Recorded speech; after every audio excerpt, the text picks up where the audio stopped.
Breitling will relaunch the heritage brand Universal Geneve, but how will they do that? In today's episode, Mex and I discuss our thoughts on how Breitling will relaunch UG. Over the last 10 years, several Universal Geneve models have become darlings of the vintage watch collecting community. There is genuine excitement about the relaunch of Universal Geneve, and we know that the Polerouter will be the first model to hit the market. So where exactly does Universal Geneve fit in within the larger luxury watch space? How will it fit in compared to Breitling? Where will it be positioned? And will it find an audience? Mex and I take you through our thoughts right after this.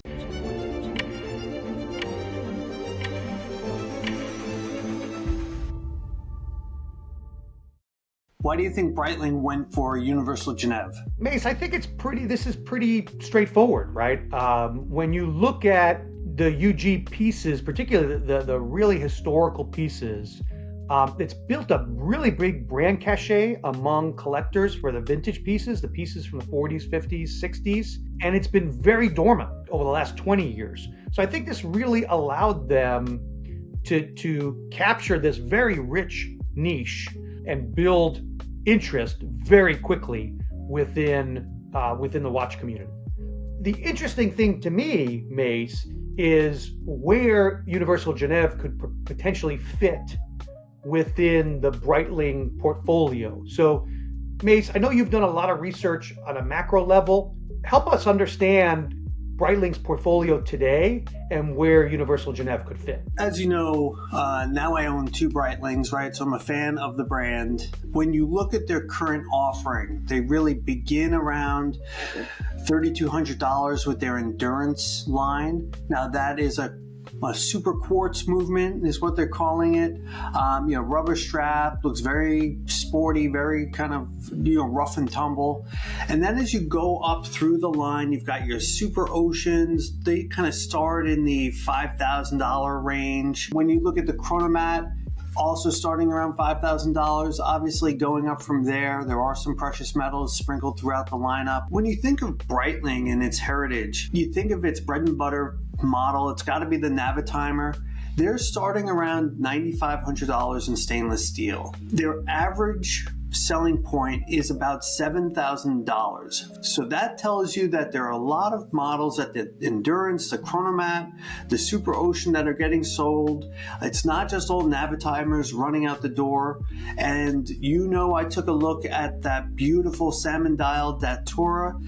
MSRP for that watch is around $14,000. They also incredibly have a rose gold version of that selling, I think, around $27,000. I think that's an interesting model for us to keep in the back of our mind as we talk about Universal Geneve. The average price of about $7,000 US puts you on par with an Omega, an IWC, Zenith. I couldn't believe their average selling price for a watch is about $15,000, which kind of blew me away. But I think knowing that and what Breitling's lineup is, kind of starting in the very $3,000 range for your sporty models and kind of getting up into the teens and kind of the 20s for price point, where are the gaps in Breitling's lineup that Universal Geneve can take advantage of? And maybe that's something that you can opine on. Yeah, no, Mace, I think you brought us right to the water point, right? Which is we look at Breitling as tool watches, and I think that's the other kind of synergy here, right? When you talk about some of the true iconic vintage Universal Geneves, they were also tool watches. There's a big point about the Polerouter, designed with this anti-magnetic, movement in order to withstand the magnetic field when flying over the North Pole to get to LA, on that Copenhagen to LA route for the SAS pilots. And likewise, the Aero Compacts, the Meta Compacts, the TriCompax, being kind of chrono movements, they're built with a purpose, right? So I think that's a nice synergy. But again, when we look at Breitling, it astounded me when I was looking at their line, that they have these top time models that in precious metal that could exceed $40,000. I'm really not sure anyone would buy a precious metal Breitling, let alone a Breitling at that price point, $48,000. So it's clear that Breitling's fanboy community is within, call it that 3 to 13, 3 to 15 range, okay? And there's really not much above that. Universal Geneve could sit right on top of that. In fact, when we look at the media surrounding topics of launch, right? So things, interviews with Georges Kern, who is the president of Breitling, the president now of Universal Geneve, and Gregory Breitling. These folks have been very clear in articulating the price positioning, at least the first two models, right? And we know the first model is going to be the Polerouter. Everyone suspects the second launch is going to be the TriCompax. Again, these two most iconic brands that Universal Geneve had. And it's clear to me, listening to Georges Kern and Gregory Breitling, that the Polerouter is probably going to start at about 15K US or 15K Swiss francs, right? Which is not an inexpensive price point.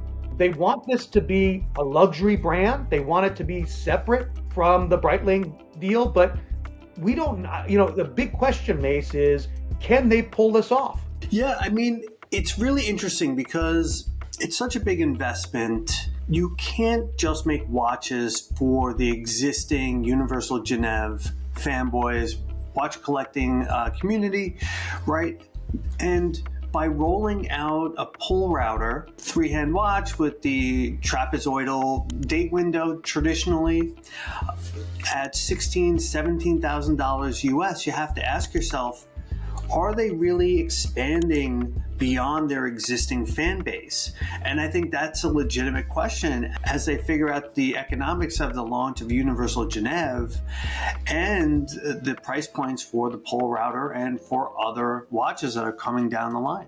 It's a great point, Mase. I mean, they've been adamant that they don't want to make reissues of vintage pieces, right? So there's going to be a little bit of their own flair, if you will, right? Looking at an evolution of a piece. Let's say Universal Geneve continued producing the Polerouter or the TriCompax. How would those watches have evolved over the ensuing, call it, 30 or 40 years? That's really what they're looking for. But again, we could talk about, for certainly the TriCompax, the larger diameter was 37 millimeters. It's clear in this modern reimagining that's going to grow, right? That's probably going to be, especially with a chrono movement, you'll probably see that at, 40 to 43 millimeters. And, to a certain extent, that could justify an increase in price. The existing TriCompax fanboy community isn't going to run out and automatically embrace this offering and buy the new offering, right? But I'm also curious how it's going to impact the pricing of these vintage pieces in the market, right? Which I've already seen, I think you've alluded to this, Mase, I've already seen a significant run up over the last 5 to 10 years. Yeah, certainly the Universal Geneve prices have gone up. I think Ben Clymer of Hodinkee is probably instrumental in kind of starting that trend maybe 10 years ago or so. But also in the last year, following Breitling's announcement of the acquisition of Universal Geneve, right? The Polerouter would routinely be around $2,000, $2,500 US. I think the TriCompax you could get probably in the $5,000 to $7,000 region, maybe a little bit more for pristine pieces. I think that's also a conundrum if you're interested in the relaunch of the Polerouter, but you see the price point.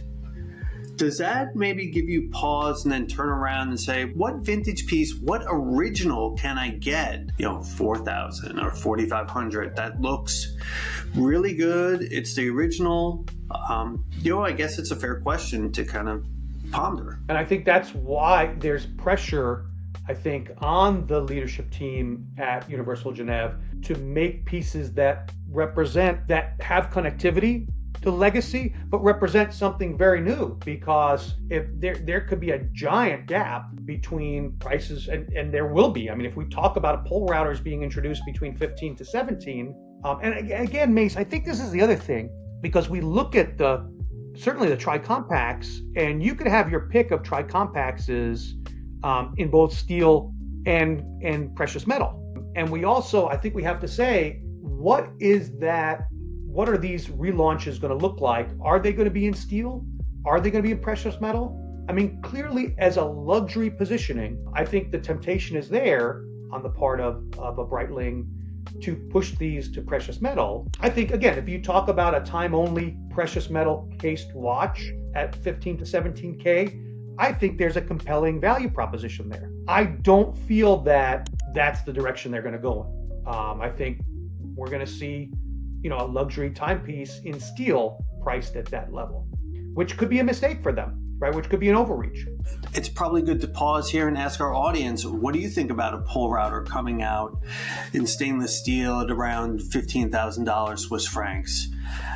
Would you rather buy something else? Or think about the TriCompax maybe coming out at around $20,000 or 20,000 Swiss francs. So imagine the TriCompax coming out at $20,000. Would you rather have a Navitimer or an El Primero? Let us know in the comments. Give us your thoughts. So Mase, the interesting thing here when we talk about kind of positioning as a luxury Swiss watch, there's a lot of talk about the movement, right? And it's clear that, again, I think this is the important thing about Bruton's background. I mean, this is a watch industry lifer, spent 23, better part of 23 years at Roger Dubuis, started his career as a watchmaker within the Richemont group. So this guy loves movements, loves complications. How do you think that's going to impact the Universal Geneve launch? Yeah, I think that's a really good question. And, it's no secret that Universal Geneve was known for its movements, right? The micro router in the Polerouter was able to save space in the case thickness, right?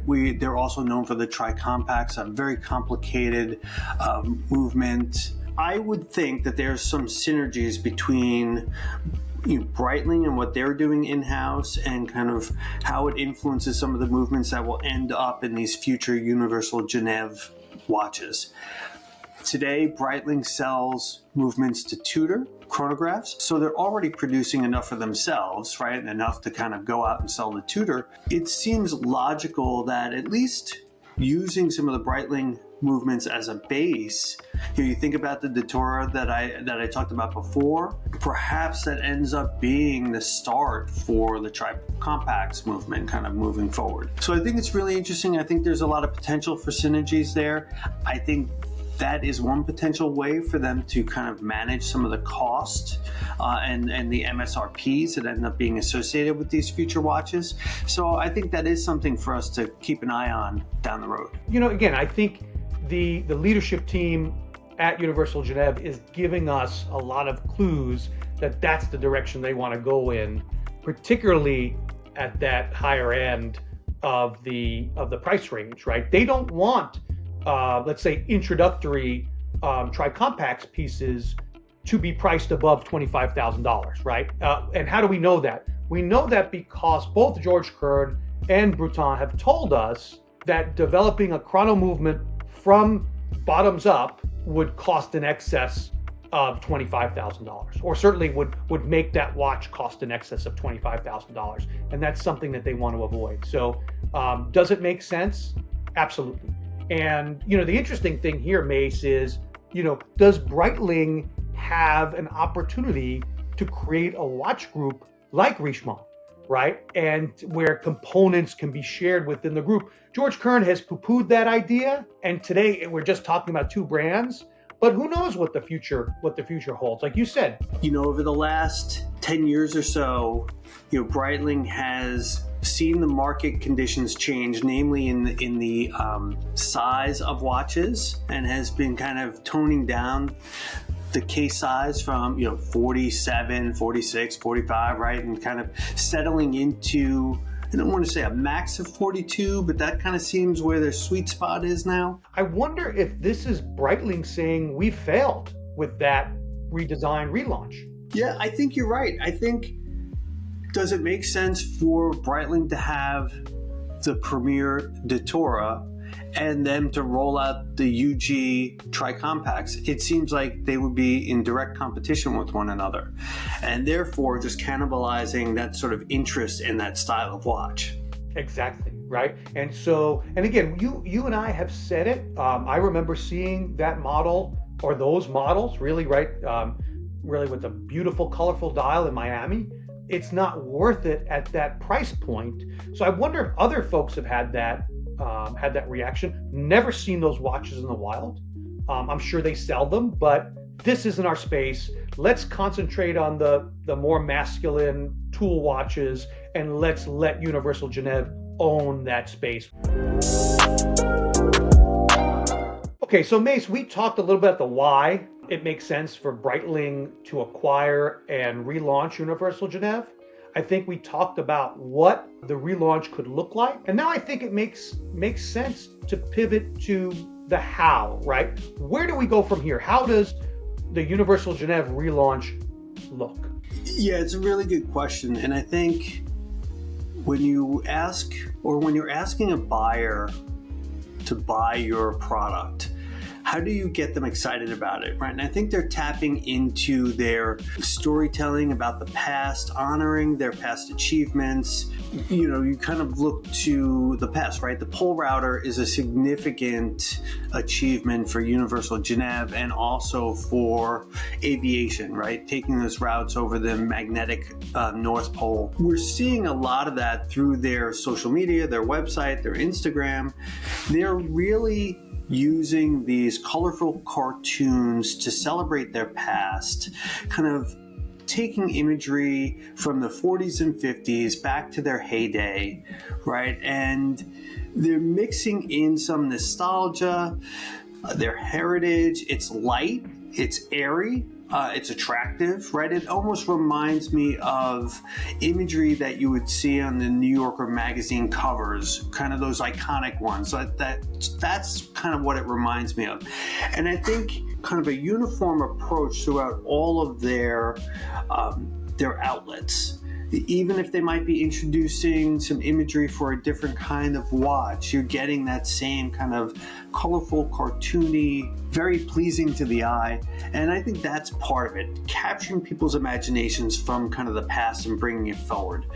And you see that in the Polerouter, the 3 models that they've sort of launched. They might not be the exact models that get to the mass market, but they're kind of showing you kind of a little bit of the past in these future kind of models. And I think that's really important. It seems like, and I think you can speak to this a little bit better than I can, there's going to be a bit of a grassroots campaign, right? Kind of connecting with that existing fan base of collectors in this space. And I'll turn that over to you. Yeah, no, and that's the thing, Mase. I mean, I fully agree with you. It's, if you go to their website, you don't think that this is a watch brand relaunching. It's a very interesting story that they've been able to tell, connecting back to the 40s and 50s, right?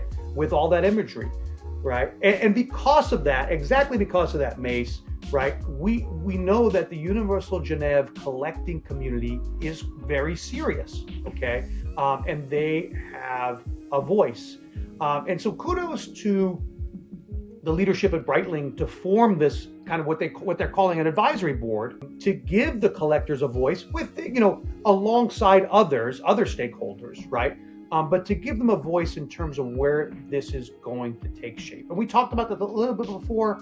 Kern has been very clear that he doesn't want this to be a vintage reissue. So clearly the collectors, who want exact replicas of those storied pieces are going to be disappointed. But they've mapped this out. Allegedly, they've mapped out a launch schedule to 2035. So obviously, the first Polerouters are going to hit the market, be available for sale in 2026. So they really have a 10-year timeline, a 10-year vision of where they want to go. Again, we know the first 2 pieces, but we don't know what comes after that. So could it be a cabriolet launch? Could it be a golden shadow? A golden shower? Could it be a dual time? Could it be an TriCompax? Where are they going to go with this? And that's, we'd like to hear from you guys, right? Comment below. Tell us what you think could be the next launch after the TriCompax in 2026, 2027. All right, guys, this is Mase for The Watch Game. We hope you've enjoyed this very much. We want you to look out for future videos. We plan 2 videos on Universal Geneve models. We think they're going to come out, the first one probably in the next month, and maybe the second one maybe a month after that. So we've got some work to do. We're really excited about kind of giving the history on these two models and sharing it back with you guys. If you enjoyed this, please give us a like and subscribe to the channel, and we will catch you in the next one. Bye bye.